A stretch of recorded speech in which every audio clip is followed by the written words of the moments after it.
ওরে সন্তান, তুই জানিস না তুই যখন দুনিয়ার জমিনে এসেছিস তোকে ছোট্ট অবস্থায় রেখে তোর বাবা দুনিয়া থেকে বিদায় নিয়ে চলে যায়। আমার যৌবন ছিল, লাবণ্য ছিল, সব কিছুই ছিল, এরপরেও আমি অন্য কোথাও বিবাহে বসি নাই। কেন? তোর কথা চিন্তা করে, তোর সুখের কথা চিন্তা করে, এই জন্য আমি অন্য কোথাও বিবাহ বসি নাই। ওরে সন্তান, অন্যের বাড়িতে কাজ করে যখন বাড়িতে আসতাম, 2টা ডিম আমি খরিদ করতাম, একটা ডিম তোকে খাওয়াইতাম আর একটা ডিম কাছে রাখতাম। কারণ যদি 2টা ডিম না আনতাম, তুই যদি আমাকে খাইতে না দেখিস তাহলে কিন্তু তুই খাইতে না। তখন আমি 2টা ডিম থেকে একটা ডিম রেখে তোকে আমি খাওয়াইয়া দিছি, আর একটা ডিম আমি বলেছিলাম পরে খাইমু, কিন্তু পরে আমি খাই নাই। আরেকটা ডিম আমি ফেরত দেওয়ার টাকাটা আমি তোর জন্য জমা রেখেছি। বাজার থেকে 2টা ফল কিনে এনেছি রে সন্তান, কারণ একটা আনলে তুই খাবি না, এই জন্য তোকে দেখাইয়া আমি তোরে খাওয়াইলাম আর বলেছিলাম যে পরে ফলটা খাবো। দোকানে ফেরত দিয়েছি, আমি খাই নাই, তোকে আমি খাওয়াইছি। এইভাবে আমি অর্জিত টাকাগুলোকে জমা করেছি। ওরে সন্তান, তোকে আমি ভাত খাওয়াইছি, আর আমি ভাত খাই নাই, মার খেয়ে আমি জীবন যাপন করেছি। আমি কষ্ট করেছি, তোকে কষ্ট বুঝতে দেই নাই রে সন্তান। ও সন্তান, আজকে তুই আমাকে অবিশ্বাস করিস। সন্তানের জন্য কেমন বিসর্জন দেয়। স্বামী দুনিয়া থেকে বিদায় নিয়ে চলে যায়, স্ত্রী চিন্তা করে, হায় 5 বছর 6 বছরের সন্তান, এই সন্তানটাকে রেখে যদি আমি অন্যত্র বিবাহ বসি, যদি আমি দ্বিতীয় স্বামী গ্রহণ করি, আমার এই সন্তানের কি অবস্থা হবে, আমার এই সন্তানের কি উপায় হবে। এই কথা চিন্তা করে ওই সন্তানকে লালন পালন করে নতুন বিবাহ করার কোনো, দ্বিতীয় বিবাহ করার কোনো সিদ্ধান্ত গ্রহণ করল না। গরিব মহিলা অন্যের বাড়িতে কাজ করে কোনো ক্রমে সন্তানটাকে লালন পালন করে।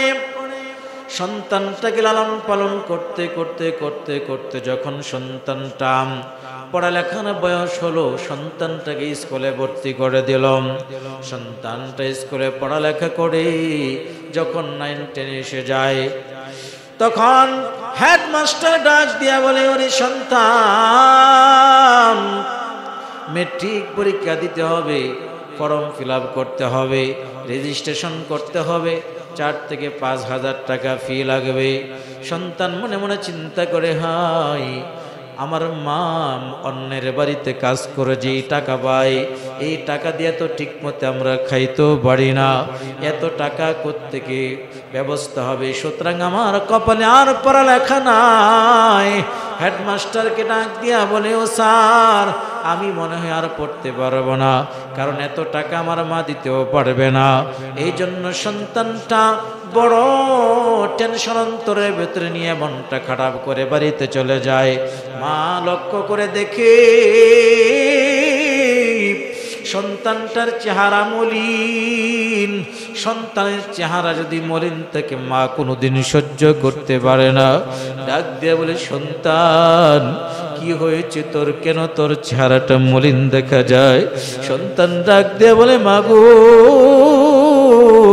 আমি নিয়ত করেছি আর পড়ালেখা করব না, আমি নিজে কাজ করব, তোমার আর অন্যের বাড়িতে কাজ করা লাগবে না, আমি নিজে কাজ করে ইনকাম করে তোমাকে খাওয়াইব। মা ডাক দিয়ে বলে, কি হয়েছে খুলে বল। বলে, হেডমাস্টার বলেছে ফর্ম ফিল আপের জন্য 4-5 হাজার টাকা লাগবে, এত টাকাও পাবো না, সুতরাং পড়ালেখার আমার কোনো প্রয়োজন নাই। মা মুসকে একটা হাসি দিয়া ডাক দিয়া বলি, কথা তুই আগে কেন বললে না? তোর জন্য আমি আগের থেকেই 5 হাজার টাকা আমি জমায় রেখেছি রে সন্তান। যা, তোর পড়ালেখা বন্ধ করতে হবে না, তুই যা ফর্ম ফিল আপ কর। এবার সন্তান ডাক দিয়ে বলে, মা তুমি অন্যের বাড়িতে কাজ করে এত টাকা তুমি কোথায় পাইলা?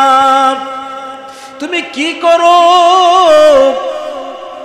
যখন মাকে এইভাবে সন্দেহ করল সন্তান, মা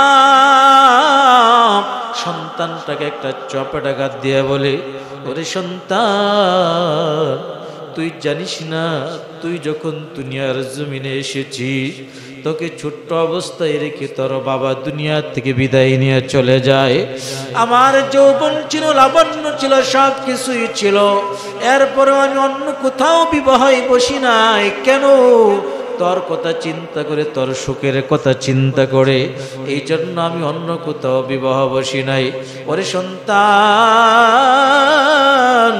অন্যের বাড়িতে কাজ করে যখন বাড়িতে আসতাম, 2টা ডিম আমি খরিদ করতাম, একটা ডিম তোকে খাওয়াইতাম আর একটা ডিম কাছে রাখতাম। কারণ যদি 2টা ডিম না আনতাম, তুই যদি আমাকে খাইতে না দেখিস তাহলে কিন্তু তুই খাইতে না। তখন আমি 2টা ডিম থেকে একটা ডিম রেখে তোকে আমি খাওয়াইয়া দিছি, আর একটা ডিম আমি বলেছিলাম পরে খাইমু, কিন্তু পরে আমি খাই নাই। আরেকটা ডিম আমি ফেরত দেওয়ার টাকাটা আমি তোর জন্য জমা রেখেছি। বাজার থেকে 2টা ফল কিনে এনেছি রে সন্তান, কারণ একটা আনলে তুই খাবি না, এই জন্য তোকে দেখাইয়া আমি তোরে খাওয়াইলাম, আর বলেছিলাম যে পরে ফলটা খাবো।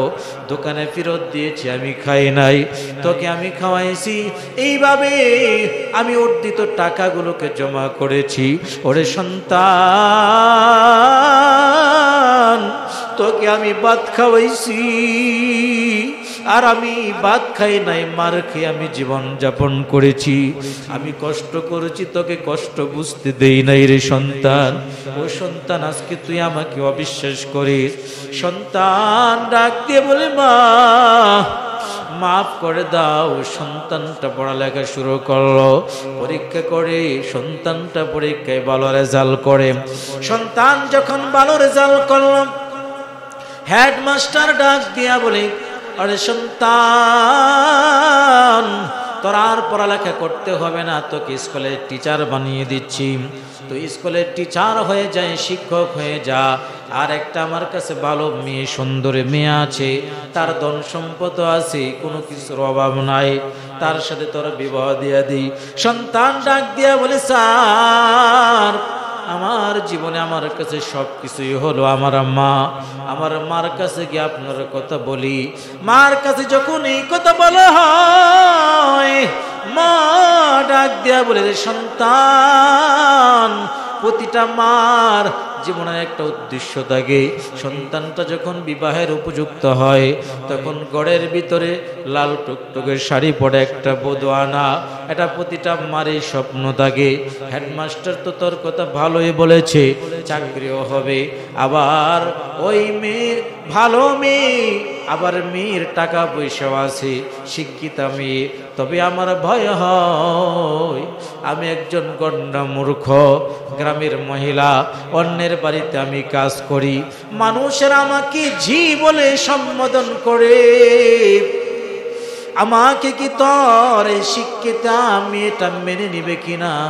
সন্তান ডাক দিয়ে বলে, মাগো, যদি মেনে না নেই, এমন মেয়ে আমি বিবাহই করব না, তাকে আমার ঘরে জায়গা দেব না। আমার কাছে আগে আমার মা, এরপরে হলো স্ত্রী।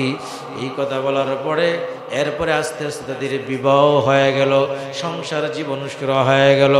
সংসার জীবন যখন শুরু হয়ে যায়, প্রাথমিক অবস্থায় যদিও ভালো চলতেছিল, কিন্তু আস্তে আস্তে আস্তে আস্তে ওই নারী চিন্তা করে, আমার শাশুড়ি তো হলো গন্ডা মূর্খ, মানুষেরা জি বলে সম্বোধন করে, মানুষেরা জানে সে অন্যের বাড়িতে কাজ করত, কাজের মহিলা, সুতরাং তাকে তো আমাদের ঘরে রাখা যায় না, আমাদের সাথে রাখা যায় না, আমরা দুজন শিক্ষিত, মা হলো গন্ডা মূর্খ, সুতরাং তাকে ঘর থেকে যেভাবে হোক বের করে দিতে হবে, তাকে যেভাবে হোক ঘর থেকে বের করে দিতে হবে। সন্তানকে বুঝাইতে শুরু করলো, মার বিরুদ্ধে বুঝালো, কিন্তু কোনো ক্রমে সন্তানকে গায়েল করতে পারে না। এইভাবে বুঝাইতে বুঝাইতে বুঝাইতে বুঝাইতে বুঝাইতে বুঝাইতে একদিন কিন্তু সন্তান স্ত্রীর কথা শোনাও শুরু করে দিল। মা ঘরের ভিতরে সন্তান এসে বলে, ও মা, তুমি তোমার পুত্রবধূর সাথে কেন ঝগড়া করো? তাকে অশান্তি দাও? ডাক দিয়া বলে, ওরে সন্তান, আমি কেন তোর স্ত্রীর সাথে ঝগড়া করব? সে তো আমার মেয়ের মতন তাকে আমি মনে করি। সুতরাং না না না, আমি তো তার সাথে ঝগড়া করি না, বরং তোর স্ত্রী ওইটা আমার সাথে ঝগড়া করতে চায়, আমি তো চুপ থাকি। এইভাবে হঠাৎ করে একদিন স্ত্রী ডাক দিয়া বলে, তুমি যদি তোমার মাকে ঘর থেকে বের না করো তাহলে কিন্তু আমি তোমার সংসার করব না, ঘর থেকে চলে যাব। এই কথা বলার পরে এবার সন্তানের মেজাজটা খারাপ হয়ে গেল। বারবার মাকে বলি, ঝগড়া না করতে কেন? আমার স্ত্রীর সাথে বারবার ঝগড়া করে। মাকে পাশের একটা ঘরের মধ্যে রেখে এসেছিল। গিয়া মাকে ঘরের ভিতরে যে সন্তান মা তাকে এত কষ্ট করে লালন পালন করলো, ওই সন্তানটা মার গালের মধ্যে চপাটাঘাত মেরে দিল, মার শরীরের মধ্যে আঘাত করলো। মা চোখের পানিগুলো ছেড়ে ছেড়ে কান্দার বলে, রে সন্তান, ছোট্টবেলায় তুই দুনিয়াতে আসার পরে তোর বাবা বিদায় নেওয়ার পর আমি চাইলে অন্যের বাড়িতে বিবাহ বসতে পারতাম, কিন্তু তোর কথা চিন্তা করে করি নাই। ওরে সন্তান, তোর জন্য আমি কত রাতের পর রাত তোর জন্য আল্লাহর কাছে দোয়া করলাম, কেঁদেছি রে সন্তান। ও সন্তান, আমি তো খাই নাই, তোকে খাওয়াইলাম, এত কষ্ট করে আমার জীবনকে বিসর্জন দিয়া তোকে লালন পালন করলাম, আজকে তুই তোর স্ত্রীর কথা শুনে আমার গায়ে তুই আঘাত করলি। ওরে সন্তান, তোর বুকটাকে একটু কেঁপে উঠে না? সন্তান তার ঘরে চলে যায়, আল্লাহর কাছে দোয়া করে, মালিক, সন্তানটা বুঝে নাই, এই জন্য আমার গায়ের উপরে আঘাত করেছে। ও সন্তান, তুই আমাকে বুঝলে না। আল্লাহর কাছে দোয়া করে, আল্লাহ, আমার সন্তানের উপরে আপনি কিন্তু গজব নাজিল করিয়েন না, তবে আপনার কাছে দোয়া করি আমার সন্তানকে একটা সন্তান দান করেন, তাহলে সেও বুঝতে পারবে সন্তানের কি যন্ত্রণা, সন্তানের কি মহাব্বত, কি প্রেম, কি মায়াম। আল্লাহর কাছে দোয়া করলেন, একটা সন্তান ভূমিষ্ঠ হলো।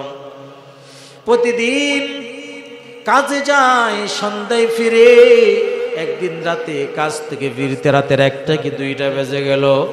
ঘরের ভিতরে এসে দেখে দরজাটা খোলা, তার স্ত্রী সন্তানটাকে নিয়ে খেলাধুলা করতেছে। এত রাত স্বামী ডাক দিয়া বলে, ওরে স্ত্রী, এত গভীর রজনী এখনো পর্যন্ত তুমি ঘুমাও নাই, সন্তানটাকে ঘুম পাড়াও নাই।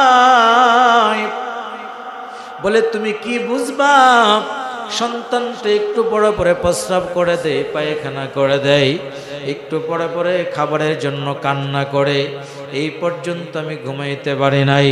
সন্তানটাকে নিয়ে এইভাবে বারবার প্রস্রাব কাতাগুলো ধুয়ে মুছে পরিষ্কার করে, এখন আর কাতাও নাই।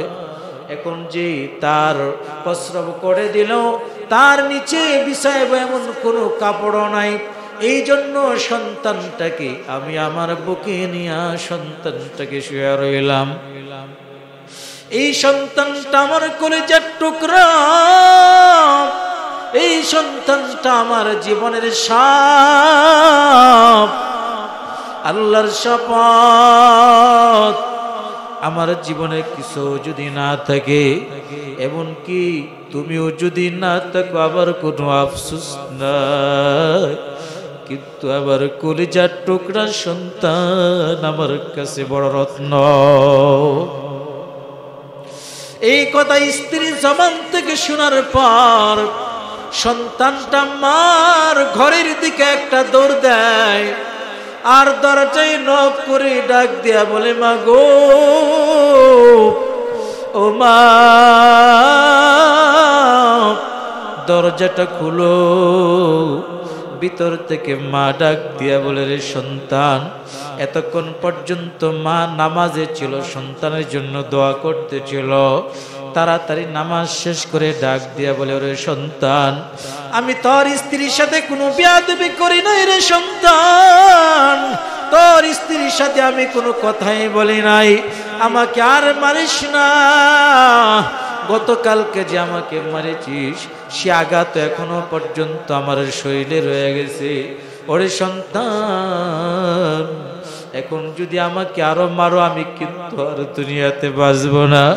সন্তান ধমকের সুরে ডাক দিয়ে বলে, মা দরজাটা খুলো, নতুবা দরজা ভেঙে ঘরের ভিতরে প্রবেশ করব।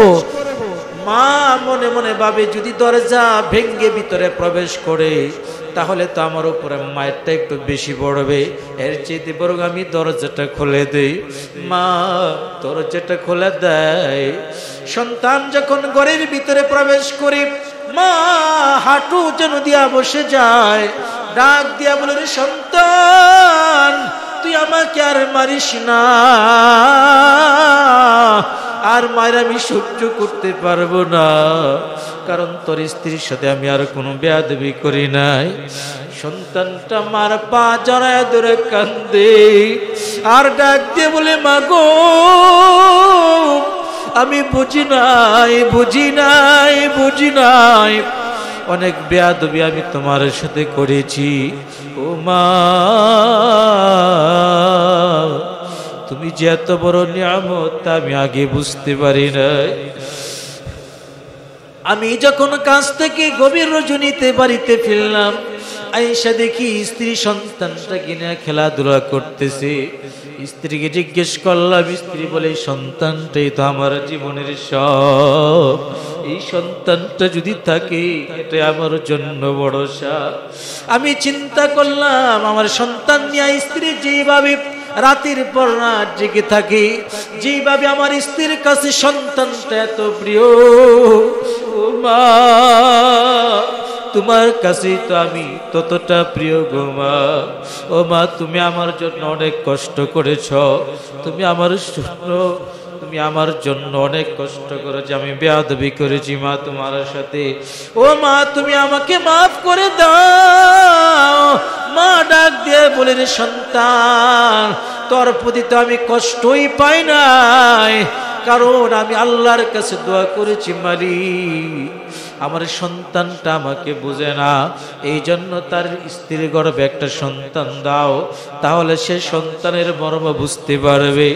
আমি এই দিনের অপেক্ষায় ছিলাম রে সন্তান, কবে তোর একটা সন্তান হবে আর তুই কদরটা বুঝতে পারবে।